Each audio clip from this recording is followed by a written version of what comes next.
Assalamualaikum warahmatullahi wabarakatuh. Perkenalkan, kami dari kelompok 4 pemrosesan data terdistribusi atau PDT yang beranggotakan saya sendiri Rizky Ramdan Hilal dengan NPM 207006005. Yang kedua ada Muhammad Alvaros Diva Novalino dengan NPM 207006015. Kemudian ada Abdul Latif dengan NPM 207006027 dan yang terakhir ada Hilmi Aziz dengan NPM 207006059. Nah, kemudian kita masuk langsung ke materi. Materi yang pertama itu ada NoSQL. Di sini saya akan membahas mengenai pengertian NoSQL dan kelebihan NoSQL. Untuk pengertiannya sendiri, NoSQL atau Not Only SQL adalah sistem manajemen database yang bersifat tanpa relasi. Itu berarti NoSQL dapat mengelola database menggunakan skema fleksibel yang tak memerlukan query kompleks. Aspek skalabilitas NoSQL tinggi sehingga dapat berkembang sesuai kebutuhan data yang ada. Itulah mengapa sistem ini dianggap paling cocok untuk mengolah big data yang tidak tetap. Kemudian ada kelebihan NoSQL. Pertama itu ada skalabilitas lebih mudah dan murah. Yang kedua, ada banyak data tanpa menurunkan performa. Ketiga, ada fleksibilitas tinggi mendukung beberapa jenis database. Dan yang terakhir ada lebih ramah untuk developer. Kemudian materi NoSQL dan SQL akan dijelaskan oleh saudara Muhammad Alvaros. Baik, terima kasih kepada Rizky yang telah memberikan saya kesempatan untuk menjelaskan materi. Lanjut saja, saya akan menjelaskan perbedaan dari NoSQL dan SQL. Untuk SQL ada beberapa macam fungsinya, yaitu yang pertama berfungsi untuk mengolah data secara online pada OLAP atau Online Analytical Processing. Lalu yang kedua menggunakan bahasa query SQL. Contohnya adalah MySQL dan Postgres. Lalu untuk yang NoSQL, yang pertama berfungsi untuk mengolah data yang berkaitan dengan aplikasi dan website dengan struktur lebih kompleks dan tidak perlu menuliskan bahasa query yang terlalu kompleks, contohnya MongoDB, Redis, dan lain-lain. Selanjutnya saya akan menjelaskan prinsip base. Yang pertama, basically available. Database NoSQL model base akan memastikan ketersediaan data dengan menyebarkan dan mereplikasi di seluruh node cluster database. Lalu yang kedua, soft state. Karena kurangnya konsistensi langsung, nilai data dapat berubah seiring waktu. Model base terputus dengan konsep database yang memaksakan konsistensi sendiri. Mendelegasikan tanggung jawab itu kepada pengembang. Yang ketiga, eventual konsistensi. Fakta bahwa base tidak memaksakan konsistensi langsung tidak berarti bahwa base tidak pernah mencapainya. Namun sampai hal itu terjadi, pembacaan data masih dimungkinkan walaupun mungkin tidak mencerminkan kenyataan. Terima kasih, saya kembalikan kepada moderator.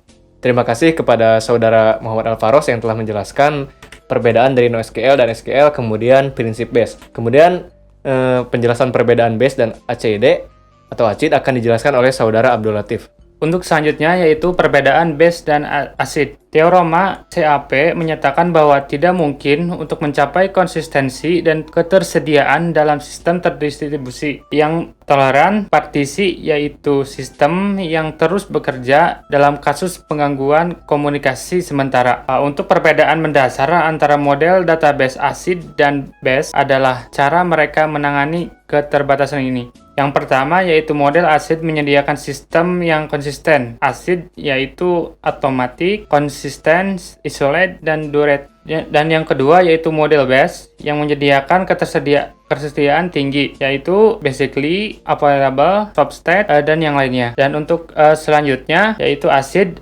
Lembaga untuk contoh kasus penggunaannya yaitu di ACID ada lembaga keuangan hampir setara dengan eksekutif akan menggunakan database ACID. Transfer uang bergantung pada sistem atom ACID. Dan untuk base, perusahaan pemasaran dan layanan pelanggan yang berurusan dengan analisis sentimen akan lebih memilih elektabilitas base ketika melakukan penelitian jejaring sosial mereka. Contoh basis data menggunakan model ACID yaitu CouchDB, Apache, dan DB2 IBM. Untuk contoh database yang menggunakan model base yaitu MongoDB, Cassandra, dan Redis. Mungkin sekian dari saya kembalikan ke moderator. Terima kasih kepada saudara Abdul Latif yang telah menjelaskan mengenai perbedaan base dan ACID. Kemudian materi terakhir itu ada tipe dan jenis akan dijelaskan oleh saudara Hilmi Aziz. Ya, terima kasih kepada moderator. Selanjutnya yaitu ada tipe dan jenis NoSQL. Yang pertama ada key value. Tipe ini paling pas dipakai jika ingin menyimpan banyak data tanpa menggunakan query yang rumit saat hendak memprosesnya. Contohnya yaitu Redis, DynamoDB, dan React. Selanjutnya yang kedua ada column based, dikenal juga dengan nama wide column. Jenis database ini mampu menyimpan data dalam bentuk kolom. Contohnya yaitu Hubase, Cassandra, dan Hypertable. Selanjutnya yang ketiga yaitu graph based. Fokus dari jenis database NoSQL ini adalah menyimpan hubungan antar entitas yang disimpan dalam bentuk node. Contohnya yaitu Neo4j, Janus Graph, dan Infinite Graph. Yang terakhir ada dokumen oriented. Data berisi sepasang key dan value yang disimpan dalam dokumen dengan format JSON atau XML. Dipakai pada jenis database satu ini. Contohnya yaitu Amazon SimpleDB, CouchDB, dan MongoDB. Ya, sekian dari saya. Terima kasih. Kembalikan kepada moderator. Terima kasih kepada Saudara Hilmi yang telah menjelaskan mengenai tipe dan jenis NoSQL. Kemudian di sini kita akan melakukan praktek CRUD database menggunakan aplikasi Redis. Nah, ini adalah tampilan awal dari aplikasi Redis itu sendiri. Nah, sebelum masuk ke prakteknya, saya akan menjelaskan sedikit apa itu Redis. Redis itu adalah singkatan dari Remote Dictionary Server. Nah, Redis ini termasuk salah satu database NoSQL atau Not Only SQL yang sangat populer karena kecepatan dan durabilitasnya atau ketahanannya. Sebagai salah satu sistem database untuk penyimpanan.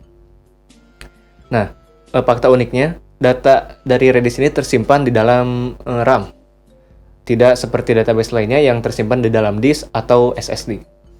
Nah, kemudian salah satu fitur utama yang dimiliki oleh Redis yaitu replikasi dan sinkronasi.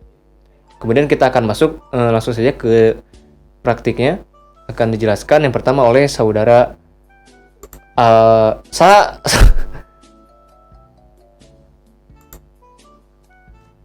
Kemudian kita akan langsung masuk ke dalam praktiknya yang akan dijelaskan yang pertama itu oleh saudara Faros. Kepada saudara Faros dipersilahkan. Terima kasih kepada moderator yang telah memberikan saya kesempatan untuk menjelaskan materi atau praktik pada kali ini. Jadi kami di sini menggunakan Redis, dan sebelum saya masuk ke dalam Redis, saya akan menjelaskan dulu perbedaan dari MySQL dengan Redis. Jikalau kita menggunakan MySQL, biasanya kita sebelum menggunakan database kita harus buat database terlebih dahulu atau di-create. Contoh nama databasenya yaitu mahasiswa. Sebelum kita menggunakan database mahasiswa, kita harus mengetikkan sebuah sintaks menggunakan use mahasiswa, lalu kita bisa menggunakan database tersebut. Sedangkan di Redis, kita tidak perlu membuat database karena di sini sudah tersedia beberapa database. Bisa kita lihat di sini ada dari 0 sampai 15. Jadi di sini kita langsung bisa memakai database tersebut. Lalu kita lihat di sini ada tulisan 0 samping kelompok. Nah, ini berarti termasuk ke database 0 atau default dari Redis tersebut.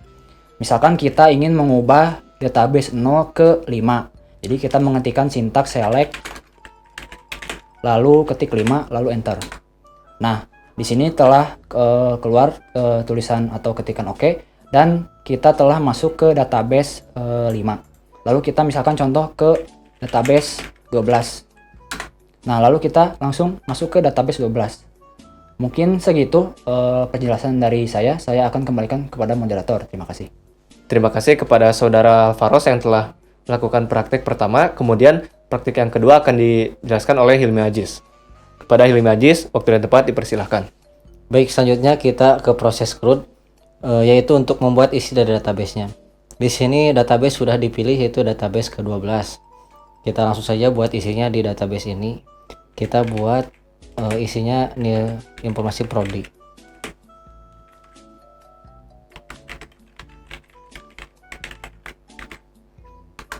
Nah, setelah dibuat ada tulisan OK, lalu kita cek dengan menggunakan get.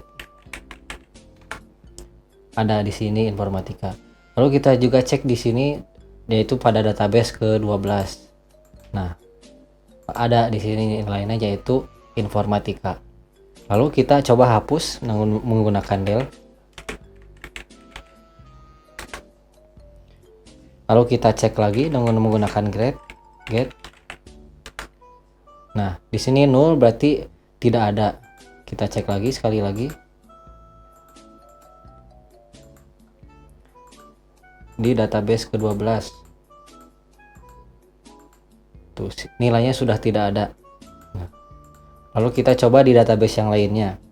Kita pilih dulu, yaitu database ke-1. Kita buat lagi.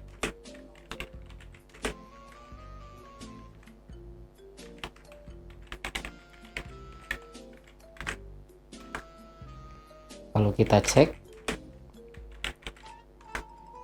ada. Di sini kita cek di database satunya, ada nilainya yaitu informatika. Ya, sekian dari saya kembalikan lagi kepada moderator. Terima kasih kepada Saudara Hilmi Aziz yang telah melakukan praktik. Kemudian akan dilanjutkan oleh Abdul Latif Ramdhani. Pada Saudara Abdul Latif, dipersilahkan. Untuk selanjutnya, untuk root, kita menggunakan database 3 dengan perintah select 3. Maka akan secara otomatis akan terpilih database 3. Nah, untuk root, perintahnya asset prodi SI sistem informasi.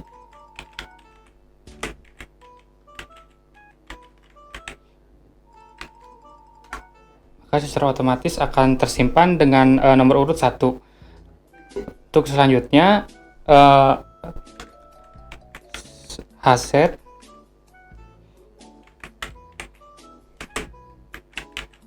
prodi TI informatika.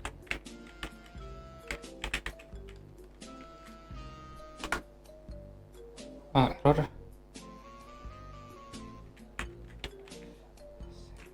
Aset prodi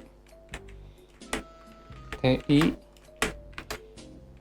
informatika.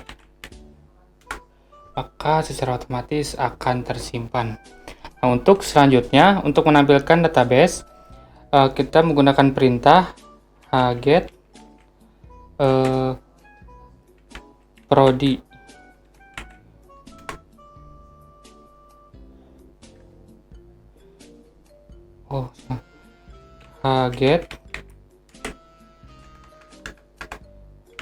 Get all prodi. Maka secara otomatis akan muncul database yang telah diinput tadi. Nah, untuk menampilkan salah satunya, kita menggunakan perintah get prodi SI. Maka akan muncul database yang kita pilih, yaitu sistem informasi. Nah, untuk mendelete salah satunya, yaitu menggunakan perintah del prodi SI. Maka database berhasil ditambahkan. Untuk mengeceknya, kita menggunakan perintah get all prodi. Nah, di sini terlihat bahwa SI telah dihapus. Mungkin sekian dari saya. Mohon maaf atas kekurangannya. Saya kembalikan ke moderator. Terima kasih kepada Saudara Abdul Latif yang telah menjelaskan praktik yang terakhir. Sekaligus, penampil dari Abdul Latif itu mengakhiri presentasi dari kelompok kami ini. Sebelumnya, terima kasih atas segala perhatiannya dan mohon maaf atas segala kekurangannya. Billahi taufiq wal hidayah. Wassalamualaikum warahmatullahi wabarakatuh.